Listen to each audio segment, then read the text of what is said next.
maybe for a 3-mass system, something like M1 X1 plus M2 X2 plus M3 X3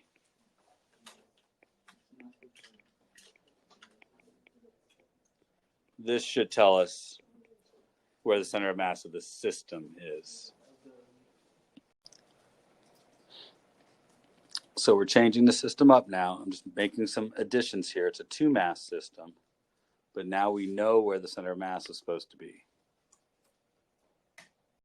So again, we've taken this square of metal where we thought the center of mass was at its center, and we've taken and bent one end in. Can you guess or estimate where the center of mass shifted to? Now, I'm not trying to make this hard. I think many of you probably have a bit of an intuition as to where it is. If not, consider, instead of breaking the sides up into point masses at the middle, 2 point masses, as if each side was made up of 2 sticks. How did the location of this single piece of the stick change the center of mass when it was moved to here? I mean, do you realize that its mass was moved up and to the right while all the other mass stayed where it was? So probably the center of mass was moved up and to the right. It's likely no new location for the center of mass is probably B. Now, I was in a argument is the wrong word. I was in a significant discussion with 2 other teachers yesterday where they said that they felt that students didn't have any pragmatic or practical experience. That this is an example of that they can't reason this kind of thing out. I don't know whether that's true or not. I have not found you guys to be much different than prior years. But if you are unable to follow that argument, then you'll probably need to see some examples of this in practice. Is this a likely question on the exam? This has been an AP question before, a multiple choice AP question. They've done it a couple different ways. This is one of them, where they take a single piece and they bend part of it. There's been a few others, but if you're having difficulty with this one, I can put together some practice. If you're not having difficulty with it, then you probably have a firm grasp on the pragmatic. All right? This is not what I want to do today, though. But are there any questions about this example? What I want to do today is a little bit complicated. So I want to talk about center of mass, but I want to talk about it so we have our 2 objects, each located a distance away from the reference point. And I'm using that reference point for the rest of our conversation. So could you, using what we've talked about so far, come up with an expression for the location of the center of mass?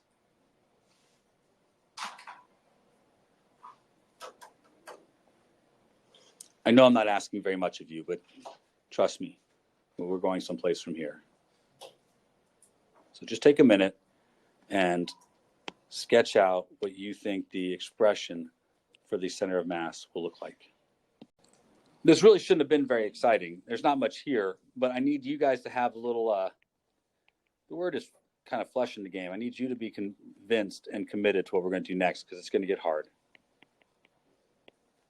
So this should be where you started. So I just want you to shift this a little bit. I would like you to multiply both sides by M1 plus M2 so that we get a slightly different expression. The left side will be M1 plus M2, and the right side will be M1 X1 plus M2 X2. I want to start here. And the reason is simple. What if instead of the objects just being stationary, the objects were moving?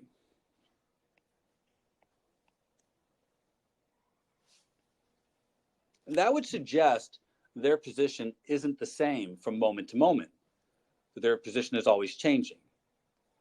So because of that, what I would like to do to understand that is to use a little mathematics to come up with an expression that should describe what's happening over time.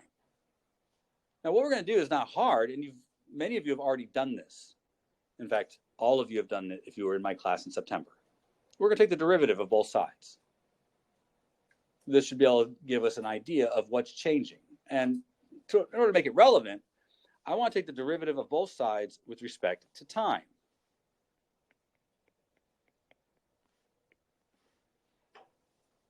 This should give me an expression that tells me how my system's position is changing over time. Now, you might not understand what we're doing, but please just follow through to the end. There's nothing new here except that there's no numbers. So everything's just going to be variable names. But I'll remind you that the only thing that matters here are things that are changing with respect to time. If there's a letter here that stays the same over time, you can ignore it and it passes through the differential.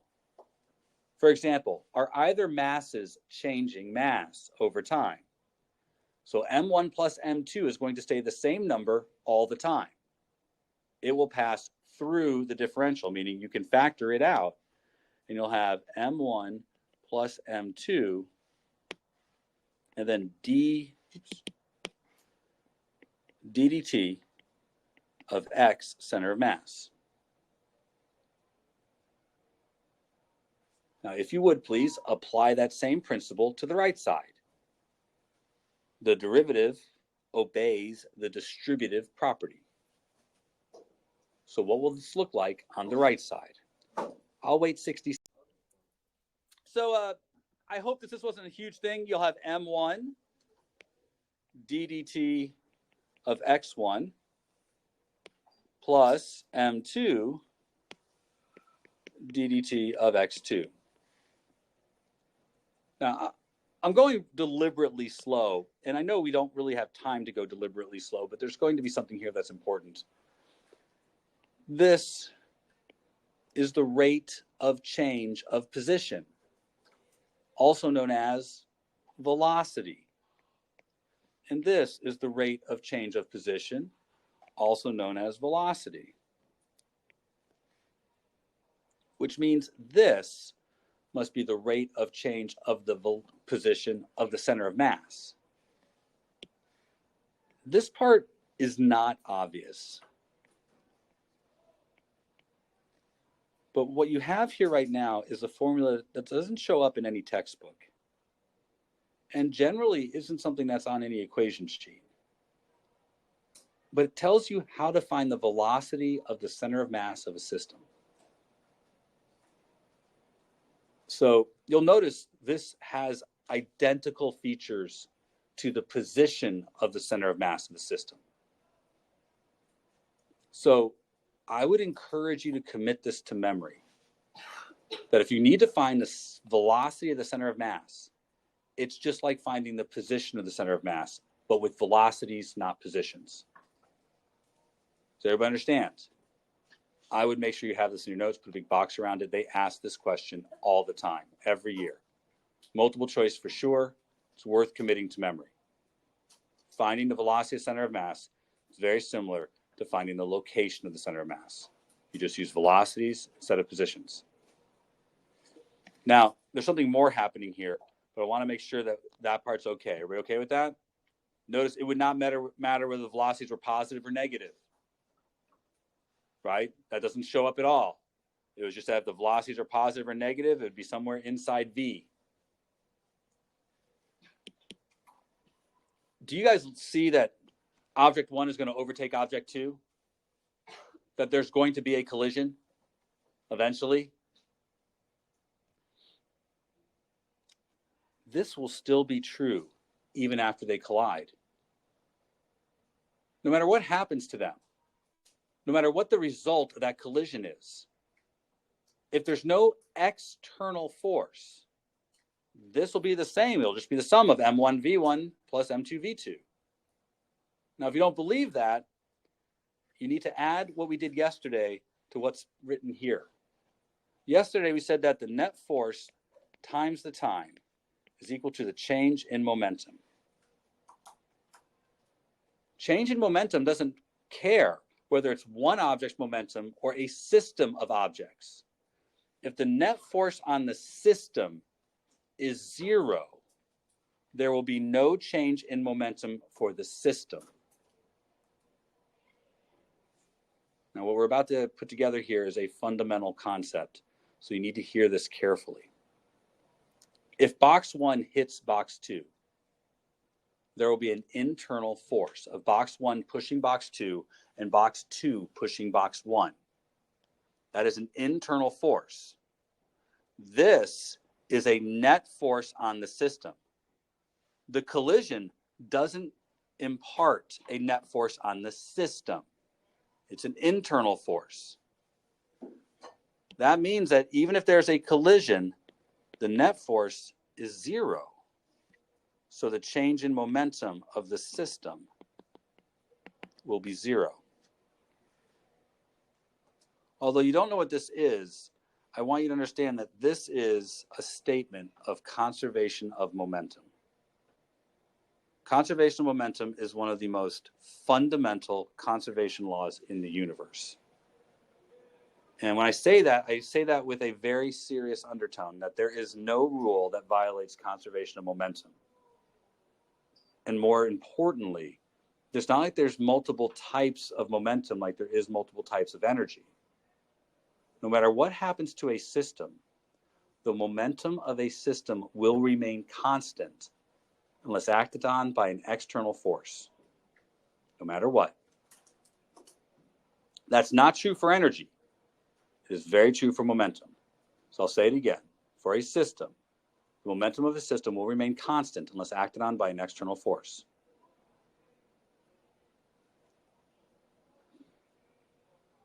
In practice, this means something incredibly important to me. That the momentum of two objects just before they collide has to be equal to the momentum of the objects just after they collide. This phrasing is important, just before and just after. Because you can have an external force acting on a system and a collision still will conserve momentum. So I'll say it again. The momentum of a system just before contact is equal to the momentum of a system just after contact.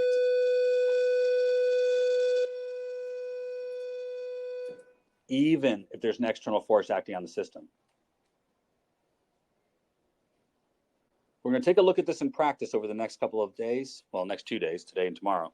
But right now, we'll see how this actually is asked on the AP exam. But you have to understand, collisions, they're on every FRQ. Every FRQ has a collision in it. Your issue is figuring out when to conserve momentum and when not to. So I'll say it again. The momentum just before two things touch will always be equal to the momentum just after they touch. Can't guarantee future or way before that, but just before contact, the momentum will be equal to just after contact. These are called collisions. And collisions are all about momentum and how they conserve momentum. We're going to do a couple of collision questions. And most of you will find the collision questions to be relatively straightforward, but a few of you will struggle.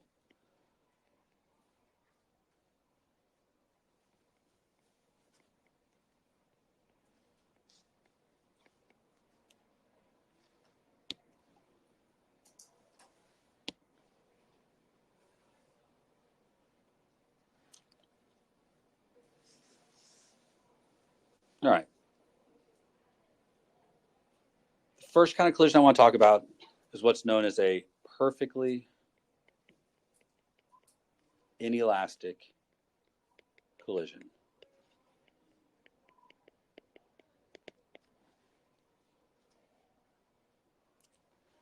Inelastic has a specific meaning here. But before we go any further, please understand inelastic is about energy. Inelastic collisions don't conserve kinetic energy. They all conserve momentum. Inelastic collisions don't conserve kinetic energy. But if they use the word perfectly, they're sending you a signal. They're giving you information. The word perfectly means the two objects stick together. That's what perfectly means. So if they tell you it's a perfectly inelastic collision, they're telling you that after the collision, the objects stick together. They don't have to say the objects stick together. If they say perfectly inelastic, that's what they're telling you. Please understand that. The default collision is already inelastic. So if they just say two objects collide, it's an inelastic collision unless they say something else.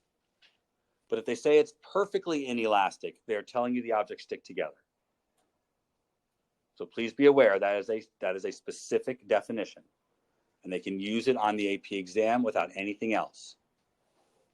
However, it doesn't change the fact that the momentum before the collision will have to equal the momentum after the collision. That's what these problems are about. Collision problems are all about setting the momentum before equal to the momentum after. And a perfectly inelastic collision is the easiest form of this. So in a perfectly inelastic collision, you merely add up the momentums of the objects before the collision and set them equal to the momentum of the one object after the collision. By the way, after the collision, the system has the velocity of the center of mass because it's one object, right? On this side, it's going to be 10 plus 5 times v. That was the same formula as the velocity of the center of mass. But the left side, 10 times 12 plus 5 times -3. Be aware, momentum is a vector quantity. If you decide a direction for positive, you have to be consistent in your application of direction. I generally write an arrow over the top of the collision to indicate what direction I'm using for positive. I get 120 minus 15, which is 105. And that equals 15 times v. Now, we don't have to go much further than this. I think finding the velocity here is not too hard. And I feel confident that you guys could be successful in this. Are there any questions up to this point, though? Relatively straightforward. You should prove that the kinetic energy isn't conserved. You should prove it. It takes only a second. You should prove that the kinetic energy is lost, that the kinetic energy before this collision is not equal to the kinetic energy after. There's energy lost. So take a moment and prove that to yourself, please. I'll wait 60 seconds.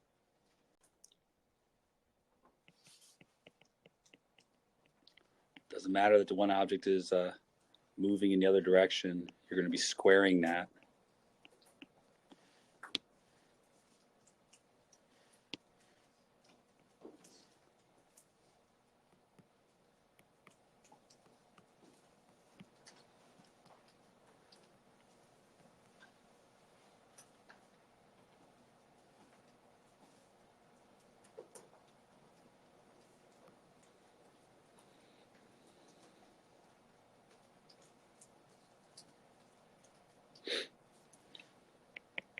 Wasn't the final velocity 7? So see a clear loss in energy? Now, we don't have to know where this energy goes. That's not up to us. But it's appropriate that you understand that energy is lost in this collision. It's going to make noise. It's going to go into deforming the objects. That's why they stick together. It doesn't matter where the energy goes. We will be tracing the energy in other problems. Please be aware that in this case, the energy is going into the system somewhere, and it's unrecoverable. This is the basis for a collision. You set the momentum equal on both sides, but understand that there's probably going to be a loss of energy. Questions so far? Collisions are relatively straightforward, but also please understand that if they don't say perfectly inelastic, you lose a piece of information. If it's just an inelastic collision, then we really don't know what happens after the collision. That's the thing. They're not going to give us many plain old inelastic collisions. Because if you'll notice, if it's an inelastic collision, anything is possible here. I don't know what these will be. There's two unknowns. You see what I'm saying? In this collision, knowing that the momentum is equal doesn't tell me anything. I mean, sure, I can still figure out what the velocity of the center of mass was, and I know that it still has to have the same velocity of the center of mass after the collision. That doesn't tell me enough to figure out what the individual velocities are. There's a lot of possibilities. In fact, there's an infinite number of possibilities. So there's no way to know. And this is why they don't generally give you inelastic collisions unless they tell you that after the collision, one of them has a velocity of 2 meters per second. They could do that. Then that would be fine. There'd be one unknown. Does that make sense? But please be aware, the word inelastic does not have to be used in a collision problem. The default collision is inelastic, which means the kinetic energy before will be greater than the kinetic energy after. In nature, most all collisions are inelastic of some form or another. Perfectly inelastic collisions are considered perfect only in that they lose the most amount of energy. But that doesn't mean anything. You still don't know how much energy they lose. However, there is a category of collision that is called an elastic collision. Elastic collisions are rare in nature. In fact, they really are non-existent except at the atomic level. Subatomic particles collide elastically. So in nature, we don't really see them. But elastic collisions conserve kinetic energy. I'll say that again. Elastic collisions conserve kinetic energy. That makes them silent because no energy is released in any other way, including sound. So it's really hard for there to be true elastic collisions. But if it is an elastic collision, you can solve it. It's hard though. But do you see that you can solve it? This generates two equations and two unknowns. So if I want to make a physics problem that's harder than the last one way to do so is to have my collision be an elastic collision. Because after the collision, the kinetic energy has to be conserved. But look closely what you're going to create here. You see it, right? Although it's going to be conserved, that's going to be a monster. I have to solve this one for one of the velocities and substitute it in for the square of one of the velocities there. This is a very laborious process, and there are shortcuts and simplifications, but it's a laborious process. But in an elastic collision, you can figure out the two independent velocities because there will only be one possible outcome. Elastic collisions are not only rare in nature, they're rare on the AP exam. Very rare. So I would not expect to see an elastic collision.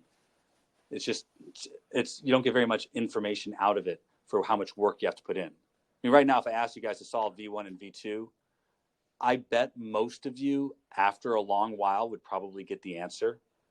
But you do understand that you're talking about a quadratic, and it's going to be a challenging one at that. So there's going to be an answer.